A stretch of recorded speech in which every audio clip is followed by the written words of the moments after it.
From Nebraska's trusted news source, this is Channel 8 News at 5. Coming up tonight, a special legislative session to address abortion rights in Nebraska is still up in the air, but we take a look at some of the details, including the cost. Plus, prayer in schools. Another decision by the Supreme Court has this in the spotlight. But first tonight, for the second time in a month, shots are fired near Seacrest Field in Lincoln. Good evening, everyone, and thank you for joining us. 2 people are in critical condition after a shooting over the weekend. It happened at Seacrest Park in East Lincoln. Police tonight trying to figure out what exactly led up to it, and they're searching for suspects. Here's what we know so far. Lincoln police officers say around 2:30 Sunday morning they responded to a shooting on South 70th Street in the Seacrest Field parking lot, where they say they found a 19-year-old man with gunshot wounds. Officers say they also found the second victim, a 24-year-old woman, near 70th and O, after she had left the scene in a vehicle. Both victims are being treated at an area hospital, and both are from Lincoln. At this time, officers say they have not identified any suspects. Officers indicate the shooting took place in the parking lot near Seacrest Field. That field is near Lincoln East High School, but not on their campus. Lincoln Public Schools did release a statement saying, "We are greatly concerned anytime there is a report of gun violence in our city. We will continue to work with the Lincoln Police Department as they investigate the incident that occurred in the Seacrest parking lot." Now, this is the second shooting in the Seacrest parking lot in a month. On May 26, 2 groups set up a fight at Seacrest Park after an initial argument over Snapchat. One person had a bullet graze his face. And in that case from a month ago, a 15-year-old suspect was arrested, facing 3 felony counts. No arrests have been made from yesterday's shooting. A decision from the U.S. Supreme Court has a lot of schools talking tonight. The High Court sided in favor of a Washington State high school football coach who got fired for praying at the 50-yard line on the field after games. The justices ruled 6-3 that the school district violated his First Amendment rights, saying the coach's prayers amounted to private speech protected by the First Amendment. In the majority opinion, Justice Neil Gorsuch said the decision was based on, quote, mutual respect and tolerance, not censorship and suppression for religious and non-religious views alike. While the justices who disagreed said this goes against the separation of church and state. Now to the latest on the Supreme Court's historic decision to overturn Roe v. Wade. 26 states in this country are likely to ban or restrict abortion rights. Americans on both sides of the issue reacting, taking to the streets. ABC's Rena Roy has the very latest. As a new reality sets in across the country with the Supreme Court overturning Roe v. Wade Friday, Americans on both sides of the issue navigating the rapid changes. It's an incredible victory for the pro-life movement. Just pure devastation. Nearly 50 years of a woman's constitutional right to an abortion now gone, leaving abortion rights up to state lawmakers. 7 states now enforcing bans with few exceptions. An additional 18 are likely to ban or severely restrict services. Louisiana's trigger bans originally went into effect following the High Court's decision, but have been blocked by a state court after a reproductive rights center filed a lawsuit, allowing reproductive health care to continue in that state. Utah's bans are also being challenged. We will get care to patients and get patients to care. We have to fight state by state now in order to make sure that people can get that. Some state lawmakers in Missouri considering legislation to make it more difficult to cross state lines for abortion care. If somebody calls a Planned Parenthood clinic in Springfield, Missouri, they're scheduling an appointment at the Fairview Heights Clinic across in Illinois. So that's Missouri activity that's violating the laws of the state of Missouri. And I would like us to see at some point look at that. The White House says it will challenge states that try to bar women from traveling across state lines to receive abortion services, though for some, travel may not even be an option, with studies showing 49% of abortion patients have an income below the poverty line. Some, like the governor of South Dakota, are also trying to crack down on abortion pills received via telehealth, claiming it's unsafe, although medical experts have found the medication to be safe and effective. It's to stop anyone from getting medication over the internet or by the phone from a physician and having this procedure at home unsupervised. The FDA approved getting those pills by mail late last year. Rena Roy, ABC News, New York. And many across Nebraska are still responding to the Supreme Court's decision last week. There will be at least 2 more Block the Ban at the Ballot Box events happening this evening. It's organized by state Democrats, just like the rallies we saw here in Lincoln last Friday. Now, tonight's events will be held in Omaha and Kearney from 5:30 to 7:30. Everyone is encouraged to drop off diapers, feminine hygiene products, and monetary donations. Head to our website, klkntv.com, for more details. And this comes as Governor Ricketts and legislative leaders are thinking about a special session on further restricting abortion rights. Longtime leaders in Nebraska's pro-life movement celebrated over the weekend. Former Governor Kay Orr and current Lieutenant Governor Mike Foley also attended the Students for Life rally at the state capitol. Under current Nebraska law, abortion is legal up to 20 weeks after fertilization. Meanwhile, if there is a special session, it will reportedly cost the state tens of thousands of dollars. The nonprofit League of Women Voters of Nebraska says the special session will cost taxpayers around $10,000 per day, and it requires a minimum of 7 days, totaling at least $70,000. And it's a major week ahead in local politics. Nebraska voters will decide who will take former Congressman Jeff Fortenberry's seat in the U.S. House. Mike Flood, the Republican candidate, is going up against Democrat Patty Pansing-Brooks. Both have been very vocal on the reversal of Roe versus Wade. Experts are saying the highly divisive issue could lead to a lot more interest in this race, leading to a lot more votes. But as of now, of course, it's unclear which candidate will benefit. Now, this all comes after Fortenberry resigned from his congressional seat. He was found guilty of lying to federal investigators. Fortenberry will be sentenced tomorrow. Federal prosecutors are seeking 6 months in prison. Fortenberry was found guilty of 3 felony charges after lying to the FBI during an investigation into illegal campaign funds. His legal team wants no jail time and to instead serve federal probation since he has no previous record. In other news now, a new study aims to see if people can be identified from far away based on their body movements. A UNL professor is leading the study, and the University of Nebraska could receive up to $1 million for this research. Channel 8's Joseph Nasser joins us now with more on this. Joseph? Yeah, Rod and Megan, this is really interesting stuff. Someone could identify me, for instance, through biometric indicators like my fingerprint or through facial recognition. But take a look at this. Those moving pixels, that's me from about 500 meters away. Naturally, pictures get distorted, as you can see from my friends Closif and Farsif. The further you are from them, what the University of Nebraska is trying to do is seeing if there's other indicators like mannerisms and body movements that can be used to identify those people from far away in an effort to improve public safety. Part of what we're looking at is how to image through atmospheric turbulence. If you've ever looked down a pavement on a hot day and noticed the distortion, those are the types of things that we're looking at and trying to identify through those types of conditions. With cameras to observe participants from more than 300 to 500 meters away. That's the distance of several football fields. The university is looking for 200 participants for the study. It is offering anyone $100 who wants to volunteer. Coming up at 6, we're going to discuss more about this research project, including how this type of technology might be used to improve public safety and as well concerns about privacy. Rod, Megan? As you mentioned, very interesting. Looking forward to your report at 6 o'clock. Thank you, Joseph. We did learn today officials believe Nebraska has its first case of monkeypox. State health officials say it was found in Douglas County. Officials say it's a man in his 30s with a history of international travel. He's isolating at home, and a contact investigation is underway to inform people who may have also been exposed. Now, as part of protocol, Douglas County officials sent in samples to the CDC for further testing. Let's talk about the weather. What a day today. Meteorologist Rusty Dawkins joins us now. I saw you tweeted out, is this a top 10 day? It might as well be. I mean, we're in summer months. It's towards the end of June. July's right around the corner, and we had temperatures in the 80s today and almost a record low. So all that means it was a pretty nice day. 50 degrees for the early morning temperature in the capital city was 1 degree away from the record low of 49 degrees.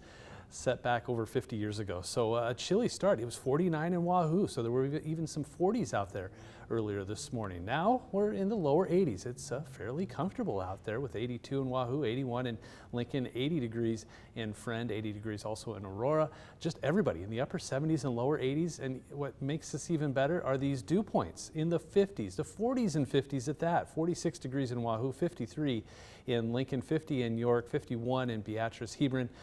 Cool and dry 46 as well as Hastings. So just a nice dry air mass over the top of us. Of course, it's summer, so this will change eventually, but not right now. Right now, the wind speed is out of the south and west at 5 to 15 miles per hour. As we head through tonight, temperatures will slowly drop through the lower 80s into the 70s and eventually the 60s. I think we'll bottom out in the upper 50s and lower 60s early tomorrow morning. So one more night of comfortable sleeping weather, and then the temperature gets cranked back up a little bit, and some thunderstorm chances in the 10-day forecast. We'll take a look in a few minutes. All right. Thank you, Rusty. Talk to you in a little bit here. Coming up on our newscast here at 5, a mysterious tragedy in South Africa. Officials are trying to figure out why 21 teenagers died. The latest details after the break. The Stanley steamer started with one man, a van, and a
South African police are unveiling new details in the perplexing deaths of at least 21 teenagers at a nightclub in the coastal town of East London. Authorities say the youngest victim was 13 years old. ABC's M. Nguyen has the latest from Washington. A mysterious tragedy in South Africa. Forensic teams are working around the clock to uncover just how at least 21 teenagers in the coastal city of East London died after attending a nightclub. Families in grief and shock. We are so heartbroken, guys. We lost one of our family member, a child who was doing grade 12 this year.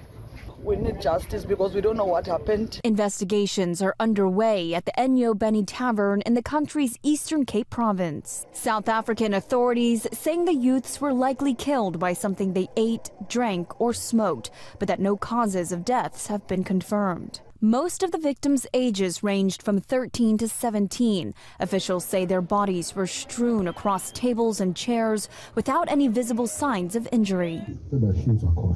It's very scary, the police minister says, growing emotional. I went in, but couldn't go further into the forensic examination rooms. The owner of the club was called to the scene Sunday morning, telling reporters that some people were trying to force their way into the tavern. The tavern now under scrutiny as to how the underage teenagers not only got into the nightclub, but also were served alcohol. One of the victim's uncles outraged. My anger is towards the nature of what happened. You're not supposed to allow children to enter that area. Authorities say autopsies are now underway, including toxicology tests to try to determine exactly how these young people died. Em Nguyen, ABC News, Washington. Now, your Storm Alert Team Forecast from Nebraska's trusted news source. We kind of get used to this. I mean, temperatures in the upper 40s and lower 50s, low dew points, high temperatures in the lower and middle 80s. Sure, some 90s in parts of the Panhandle, but this is really, I hope we can remember these last couple of days, because this was a really nice start to summer, because we all know the heat and the humidity is going to come back. But right now, let's just enjoy it. 81 degrees as of 5:15 in Lincoln, 82 Hebron, 82 in Grand Island, 84 in Norfolk. It is comfortable out there. Closer to home, 79 in Beatrice, not even the 80s. 78 in Nebraska City, 79 in Falls City, 79 in Kearney. Otherwise, the lower 80s. Just really comfortable weather out there, plenty of sunshine, low dew points. That's probably the biggest weather story to date right now. 46 degrees in Wahoo for a dew point in late June is pretty crazy. 47 in Grand Island, 49 in Kearney, 46 in Hastings. 53 is one of the higher dew points in the capital city, and that's not very high. And we're not alone. Middle 30s in Chadron for a dew point. 46 in Valentine, 38 Scotts Bluff. Can you tell I'm a little flummoxed here? You just don't see this very often. So what's going on with satellite and radar? Just a few clouds floating by. That's about it. No real precipitation across the state of Nebraska. But if you go just to the southern part of Kansas from Wichita west, you start to see some scattered showers, not even thunderstorms, just showers. That's it. A couple of thunderstorms trying to pop up just west of Denver there. That's about it. So what's going to happen for STORMCAST? Not a whole lot. A few storms off to the west, maybe one or two in northeastern Nebraska by early tomorrow morning. Those fizzle out fairly quickly. A couple of clouds float by. That's Tuesday afternoon. One or two isolated thunderstorms may try to pop up in central Nebraska by 6 p.m. Tuesday afternoon. Doesn't look like it'll amount to much, and then we clear things out as we head into Tuesday night. So let's jump ahead to Thursday. This is our next better chance for precipitation. Looks like a swath of rain will try to push through starting Thursday afternoon into the evening hours, and this is kind of a long-term forecast, so it won't pinpoint exactly what's going to happen, but some strong storms going to be possible as we head towards Thursday night. Not tonight though, quiet as a mouse. We're going to see temperatures in the upper 50s to around 60, so a little bit warmer than it was this morning by about 10 degrees, but still in the 50s for many of us, upper 50s and lower 60s. Highs tomorrow starting to warm back up, that southwest wind at 10 to 20 miles per hour, and high temperatures in the upper 80s, lower 90s. The dew point, again, creeping up a little bit. I think we'll be closer to 60 tomorrow. So, you know, it was fun while it lasted. It was 59 degrees, mostly clear and comfortable tonight. Mostly clear with southwest wind at 5 to 15 miles per hour. Getting back to normal tomorrow, 88 degrees, that's about where we're supposed to be, mostly sunny. Still those dew points in the upper 50s and lower 60s, so a comfortable kind of day. But we continue to warm up. Middle 90s on Wednesday, upper 90s on Thursday, introducing some isolated to scattered storm chances as we head into the holiday weekend. July 1st, the 1st of July starts on Friday. The 4th of July is on Monday. Maybe a storm or two there as well. But we'll just say scattered showers and thunderstorms possible as we head through the weekend. That's typical for this time of year. We cool back down too for the weekend, middle and upper 80s, so that at least it's not the oppressive heat and humidity as everybody tries to enjoy the 4th of July weekend. I really did love the past couple days. The nice, cool mornings were so nice. Just step out on the deck too. And so crisp, good. you know, for this time of year. Yes. Right? Be sure to tip your meteorologist. We'll get you later, Rusty. I think I got something. We'll see. Now to the latest on the Stanley Cup Finals, which was right here on Channel 8. The Colorado Avalanche are champions. Beating the two-time defending champion Tampa Bay Lightning. ABC's Victor Aquendo has the highlights. Colorado has won the Stanley Cup. And with that, the Colorado Avalanche are on top of the hockey world, ending the Tampa Bay Lightning's 2-year reign. You guys just did something that no other team's been able to do for the last 2 years, put away the Tampa Bay Lightning. How tough of a fight was that? I mean, we knew it was going to be an absolute battle. A hard-fought Stanley Cup final, Game 6 was no different. The two-time defending champs striking first. Bounces right down low, and they score! Electrifying the home crowd. The captain, Steven Stamkos, makes it 1-0. But in the second period, the Avalanche took over, scoring twice. And a goal! Arturi Lehkonen! Never looking back, putting the Lightning away. It's amazing to see what these guys went through and how we got here. Hoisting Lord Stanley, bringing the cup back to Colorado for the first time since 2001. Stanley Cup champions, how does it feel? It's so hard to put into words. It's 20 plus years of hard work, and these guys behind me, and my family, and my friends, and the city of Denver deserves another championship. So Tampa Bay did not go down without a fight, but at the end of the night, it was all Avalanche. Their parade is set for Thursday. Victor Oquendo, ABC News, Tampa. Slight dips on Wall Street today. The Dow falling 62 points. NASDAQ also down about 83. Here are your numbers. You're watching Channel 8, Nebraska's trusted news source.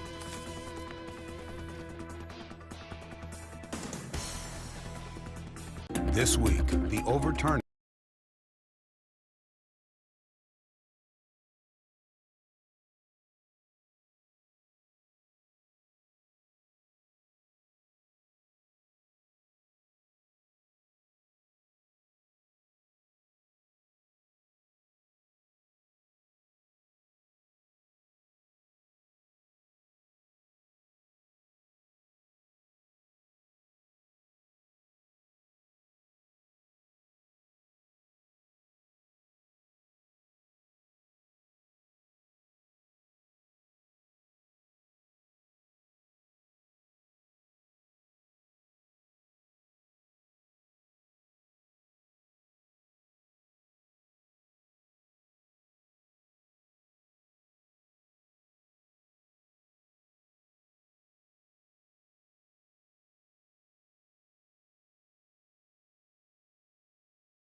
Finally tonight, an amazing discovery deep in the Pacific Ocean that has been waiting around to be found for nearly 80 years. Jeremy Roth has tonight's Take a Look at This.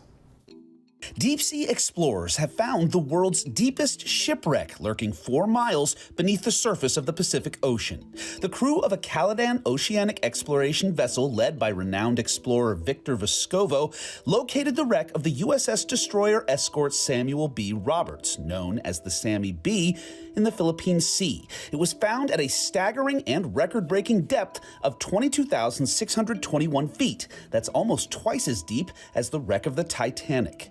The Sammy B sank in World War II in 1944 after fighting 3 Japanese battleships and had laid split in half in its fathomless watery grave for almost 80 years. Vescovo called it an honor to find the ship and to have the chance to retell her story of heroism and duty. Well, rescuers in California didn't have to dig quite that deep to rescue a pair of puppies trapped underground, but they did have to deal with one shell of a stubborn gatekeeper. This 100-pound desert tortoise refused to budge, blocking the escape of 2 pups that became stuck in its den. Firefighters tried everything, including tasty watermelon, to coax the tortoise out, but ultimately crews had to dig a separate hole and pulled the 2 dogs to safety, along with their uncompromising captor, for a post-rescue photo op. For Take a Look at This, I'm Jeremy Roth. Let's get one final check of our beautiful Monday. Okay, I'm happy to do it. I mean, I'm telling you, these kind of days, you could just let me babble on and on and on about weather for days, and I wouldn't stop at all. That's because 88 degrees for a high tomorrow is right around normal, plenty of sunshine, decent dew points, but that changes as we head towards the second half of the week. Of course, summer has to come back. 94 on Wednesday, upper 90s on Thursday. That's when we see a chance for showers and thunderstorms start to kick in as we move into July. We'll eventually cool back down, then we warm back up. It's that time of year. Okay. Thank you, Rusty, and thank you for joining us. We'll see you at 6. With the Channel 8 Eyewitness News mobile app, you'll be the first to know. Get alerts about breaking news and weather, all in the palm of your hand. At Comfort Made Mattress Factory, we build each mattress specifically for you right here in our locally owned store. We can even make his side different than hers, backed by our lifetime comfort guarantee. Closed captioning on Channel 8 Eyewitness News is brought to you by Christensen Hearing Analytics. Next, ET.